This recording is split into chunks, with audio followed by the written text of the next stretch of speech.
Boa noite, a graça e a paz a todos. Eu sou o pastor Wagner e gostaria de nesta noite compartilhar convosco algo que Deus colocara no meu coração este dia. Apenas uma reflexão na palavra de Deus. A Bíblia diz que esta palavra ela se renova a cada manhã. Ela nos traz um refrigério para determinadas situações que cada indivíduo, cada ser humano, ele está passando. E o que eu quero trazer nesta noite está aqui no livro do Êxodo, no capítulo de número 3, né? A partir do versículo 7 em diante, o Senhor falando a Moisés com a sua aparição, né? Que Deus se apresentou a Moisés, Deus apareceu para Moisés. No capítulo 3, do versículo 7 em diante do livro de Êxodo, diz: E disse o Senhor: Tenho visto atentamente a aflição do meu povo, que está no Egito, e tenho ouvido seu clamor por causa dos seus exaltores, porque conheci as suas dores. Portanto, desci para livrá-los da mão dos egípcios e para fazê-los subir daquela terra a uma terra boa e larga, uma terra que mana leite e mel. Até aqui, queridos, nós encontramos nessa passagem Deus se apresentando para Moisés e Deus falando com Moisés a respeito de um povo, o povo de Deus, os hebreus, os escolhidos que estavam sofrendo na mão dos egípcios. E Deus se apresenta a Moisés. O que me chamou a atenção foi que Deus ele fala a Moisés e diz: Moisés, eu ouvi o clamor do meu povo, eu ouvi a aflição, eu ouvi o que eles estão enfrentando, eu ouvi o que eles estão passando. Ou seja, o povo de Deus estava no Egito, estavam sendo chicoteados, eram escravos de Faraó, dos egípcios, porque esqueceram-se de Deus. Porque quando o povo desceu até o Egito, o povo tinha um Faraó que temeu a Deus por causa de um homem por nome José. E depois de tudo isso, José se tornou um governador, ele conseguiu trazer o povo hebreu, a sua família, para morar no Egito. Só que a vaidade, a busca pelos bens materiais, a busca por boa vida, a busca por ter patrimônios, fez com que esse povo se esquecesse de Deus, né? Aí morre aquele faraó, nasce outro faraó, e esse outro faraó vê um crescimento de um povo muito rápido, e eles procuram agora matar os hebreus, diminuir a classe, mata os primogênitos, mata as crianças, os homens machos, os meninos, as crianças dos hebreus, crianças de até 3 anos foram jogados no rio, por nome Rio Nilo. E essa história ela é bem conhecida, acho que muitas pessoas já leram, já viram falar muito, mas eu quero enfatizar um pouco a respeito do chamado de Deus para Moisés. Observe que Deus ele atenta a chamar o seu povo e tenta estender o braço para o povo hebreu. Não foi por causa, nesse momento, no meu raciocínio, da aliança que ele tinha com Abraão, com a aliança que ele tinha com os pais. Veja que Deus ele fala a Moisés e diz: eu sou o Deus de Isaac, Jacó, do teu pai. Mas ele se atentou porque um povo começou a clamar.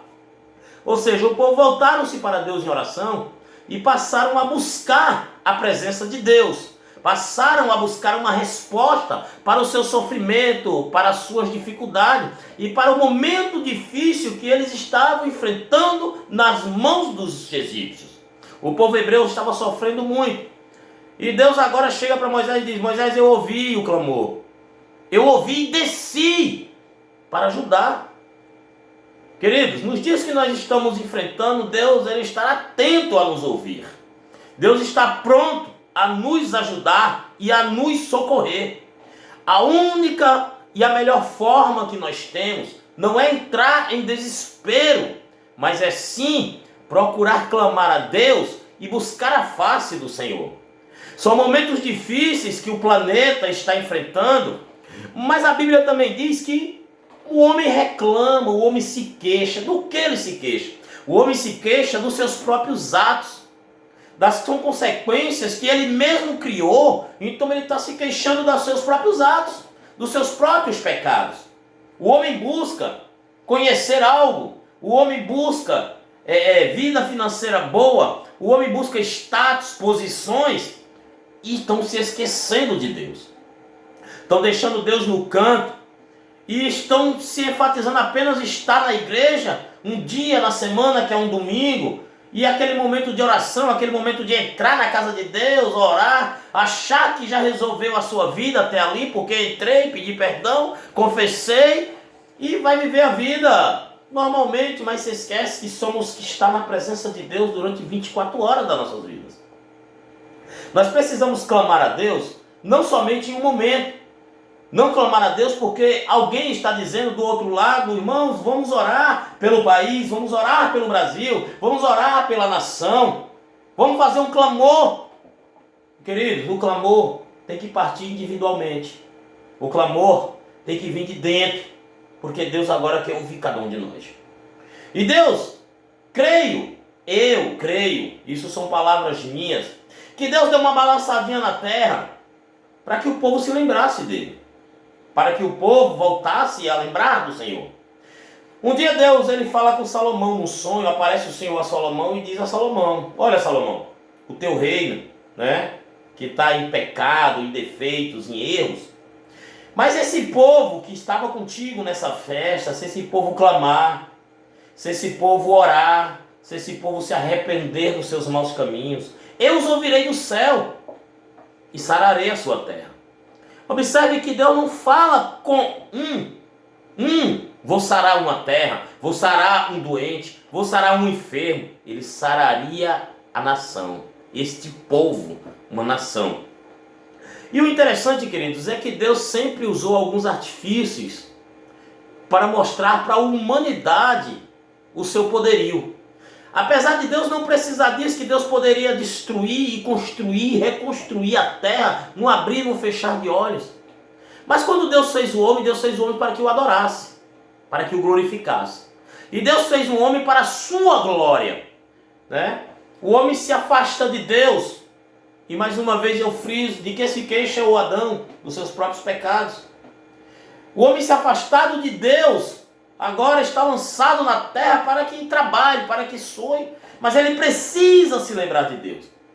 O homem, quando chega em um ponto na sua história, que ele esquece de Deus, uma vez Deus destruiu a terra com águas do dilúvio, porque o homem esqueceu de Deus, passou a viver sua vida vã, dando-se em casamento, festas, farras, esqueceu-se do Senhor. Observe que Deus tira um de lá, mas ele faz uma promessa. No capítulo de Gênesis, ele diz que Deus fez o arco-íris para que fosse a aliança. Para que todas as vezes que o arco-íris surgisse no céu, nós entendêssemos que Deus estava renovando a aliança de não destruir a terra mais com águas do dilúvio. Mas nós encontramos um pouquinho mais na frente uma cidade por nome Sodoma e Gomorra. Uma terra que entrou num pecado terrível de prostituição, né? De prostituição, de afeminismo, né? Homens com homem, mulher com mulher, as coisas acontecendo. Não sou eu aqui que estou dizendo, é a Bíblia Sagrada que está escrito. E eles começaram a fazer com que esse pecado cheirasse mal às narinas de Deus. E esse pecado cheirando às narinas de Deus, a Bíblia diz que Deus destrói Sodoma e Gomorra por causa do pecado. E mais uma vez nós encontramos um planeta sofrendo por causa do pecado. O povo se esqueceu de Deus. Muitos estão trancados dentro das suas casas, se é prudente. Os governamentais mandaram, nós temos que obedecer. E outros estão saindo porque são obedientes aos nossos patrões. Nós somos empregados, precisamos trabalhar. Temos que sair porque temos que obedecer aos nossos patrões. Mas precisamos obedecer, mas estar na presença de Deus. Nós não adoramos aos nossos patrões ou às nossas autoridades, porque a adoração só tem Deus que é digno de adoração. Mas nós os respeitamos e nós cumprimos as suas determinações, porque são leis. Leis que o próprio homem, mais uma vez eu friso, o homem se queixa das leis que ele mesmo criou um dia outrora. Deus queria estar regendo sua nação quando ele estava com Moisés, ele queria estar agindo com a sua nação. Mas Deus quis falar com o povo e o povo disse: Moisés, seja o nosso líder, seja você o porta-voz entre nós e Deus. Então sempre procuraram alguém, porque Deus queria estar falando comigo e com você diretamente. Irmãos, queridos, é momento de buscar ao Senhor. É momento de clamar a Deus e clamar pela sua face. Porque para aqueles que clamarem ao Senhor, que buscarem a Deus, para esses nascerá o sol da justiça. Para esse o sol vai brilhar com justiça. Observe que quando Deus tira o povo lá do Egito, houve as pragas. Mas Deus tinha dito a Moisés que ele endureceria o coração do faraó. Mas não disse que endurecia o coração dos egípcios, mas endurecia o de faraó. Porque faraó se colocava numa posição de Deus. Deus manda as pragas e mesmo assim eles não creram. E Deus manda uma praga maior, que é a praga da matança dos primogênitos. Deus ia permitir que a anjo da morte descesse e matasse todos os primogênitos. Mas tinha uma exceção. Deus chega para Moisés e diz: diga aos líderes das suas casas, ou seja, vós maridos, esposos, líderes de vossas casas. Deus deu uma ordem no passado para que os líderes das casas pegassem um animal, um macho, um carneiro, matasse, pegasse o sangue desse animal e passasse nos umbrais da porta. Para que quando a peste, o espírito da morte passasse, não ia chegar até aquela tenda, porque ali estava a marca do sangue do cordeiro. Queridos, aquele sacrifício foi de animal. Mas nós encontramos no livro de Isaías dizendo que ele subiu como mudo para o matadouro. Como um cordeiro mudo, ele subiu ao matadouro. E o castigo que nos traz a paz estava sobre ele. Jesus, como um cordeiro, foi levado ao matadouro. E a marca desse sangue espiado na cruz, eles têm que estar na vida da gente, servos. A esses nós que chamamos pelo nome do Senhor e dissemos que somos crentes. Mas nós somos crentes de 4 paredes. Precisamos ser crentes que saiam para evangelizar, anunciar o evangelho lá fora. Tem pessoas chorando, sofrendo. Tem pessoas querendo ouvir. Tem pessoas que não têm condições de ter um sapato, de ter uma roupa. Às vezes quer até entrar na casa de Deus, mas a vergonha que o diabo coloca na vida dele faz com que ele fique do lado de fora e não entre, não chegue até a casa do Senhor. Mas Deus, Ele chama a mim, chama você para irmos para fora, pregar o evangelho, e até aquele que não tem coragem de entrar na igreja e dizer: Jesus te ama, e o sangue do cordeiro tem que estar na vida dele, na minha e na sua. O sangue do cordeiro hoje é o sangue de Jesus Cristo nas nossas vidas. E essa peste que está na terra, essa praga, esse vírus, ele só vai ser banido da vida daqueles que acreditam no Senhor, na vida daqueles que estão na presença de Deus, porque para esses nascerá esse sol de justiça, para esses nascerá a força, a soberania, a presença de Deus, e nada vai te atingir, nada vai nos atingir, porque nós somos luz do Senhor. Nós somos chamados, queridos, para orar por uma nação. Nós somos chamados para anunciar um evangelho.